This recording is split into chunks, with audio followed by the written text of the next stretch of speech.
Hello et bienvenue à toi dans cette toute nouvelle vidéo conseils et astuces du vendredi YouTubienne by Béatrice. J'espère que tu vas bien. Aujourd'hui, j'ai littéralement décidé de tordre le cou aux idées reçues, que dis-je, aux mythes que l'on se fait autour des courbatures.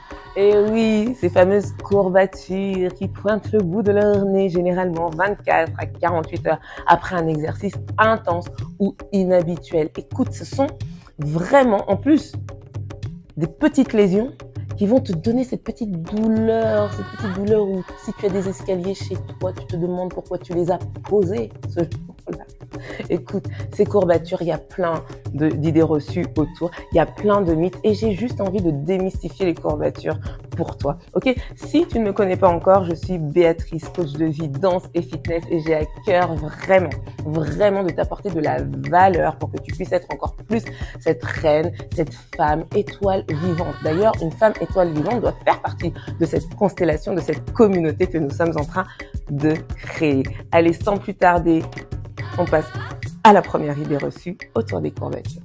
Première idée reçue, un petit peu technique. Première idée reçue, les courbatures sont liées à l'acide lactique qui vient s'accumuler dans ton corps lorsque tu fais cet effort. Tu sais, quand tu fais cet énième squat où tu n'en peux plus et que coach Béa te dit bloc, milieu, en bas, 3 petits rebonds, remonte et que là tu te dis non mais elle va arrêter là. Et ben ça, cet acide là, cette petite douleur que tu sens, on a longtemps cru que c'était ce qui provoquait les courbatures. Or, que nenni.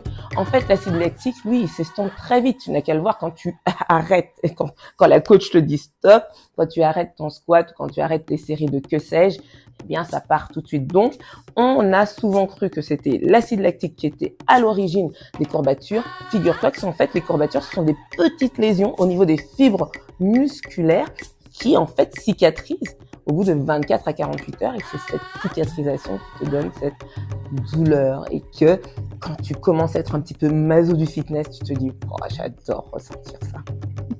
Deuxième idée reçue.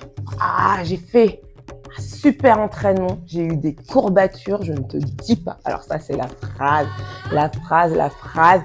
Tu sais, la phrase qui t'indique que les courbatures, en fait, idée reçue numéro 2, sont le signe d'un bon entraînement. En fait, c'est le signe juste que tu t'es entraîné, soit d'une manière différente, que tu es allé chercher des muscles que peut-être que tu ne vas pas chercher habituellement, ou soit que peut-être qu'il y a eu un effort plus intense, soit peut-être que tu n'as pas bu assez avant, pendant ou après ton entraînement. Bref, ce n'est aucunement le signe d'un super entraînement en fait. Plutôt, je vais tourner ça différemment pour que tu comprennes.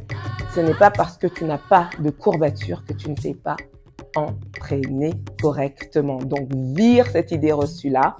Une courbature, qu'elle soit là ou pas, ne signifie absolument pas et ne détermine absolument pas la qualité de ton entraînement. Troisième idée reçue, aïe, avec ce qu'on vient de faire là, je vais avoir des courbatures, c'est sûr.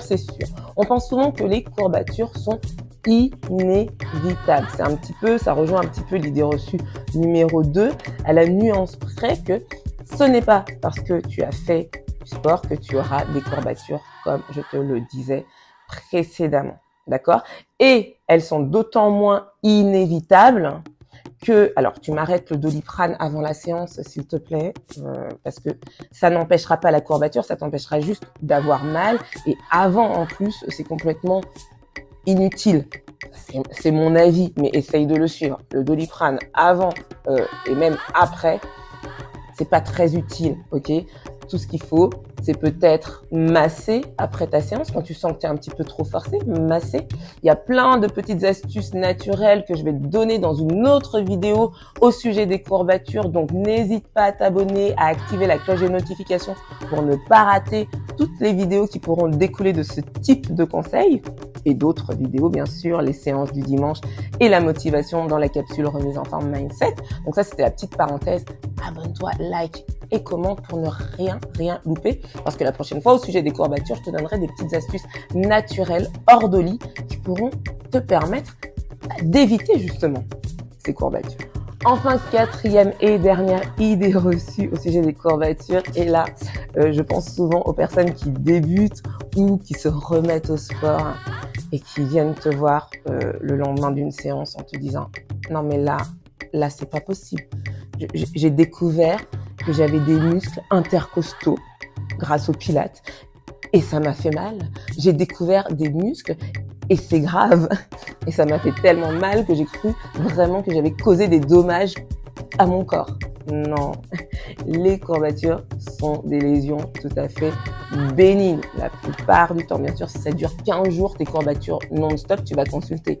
Mais en général, ça passe tout seul, tu t'hydrates bien, tu te masses un petit peu et tout ira bien. Tu n'as absolument pas mis ton corps en danger et donc tu peux continuer. J'ai les courbatures de mes cours de la semaine dernière. J'espère que cette vidéo t'aura plu. J'espère que tu en sauras un tout petit peu plus sur les courbatures et surtout sur ces idées reçues. Ne pense pas que parce que tu as des courbatures, tu as forcément mieux fait et ne pense pas que parce que tu n'en as pas, eh ben, tu n'as pas suffisamment travaillé. D'accord?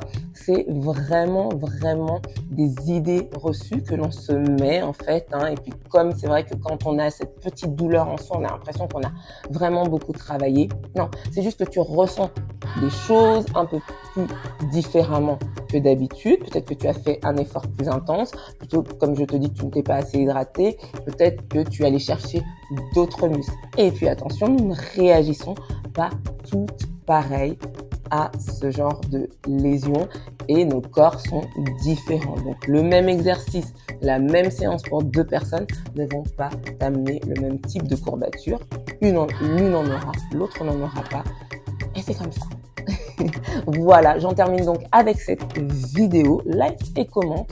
Donne-nous tes petites astuces d'ores et déjà. Dis-nous si tu es sujette aux courbatures en commentaire. Ça m'intéressera toujours de le savoir et de t'apporter des tips dans la prochaine vidéo. Si ce genre de vidéo te plaît, n'hésite pas à me dire aussi de quoi tu as envie de parler sur la chaîne. Je te dis, c'est ta chaîne. Parce que n'oublie pas que tu es une reine. Courbature ou pas, tu es brillante.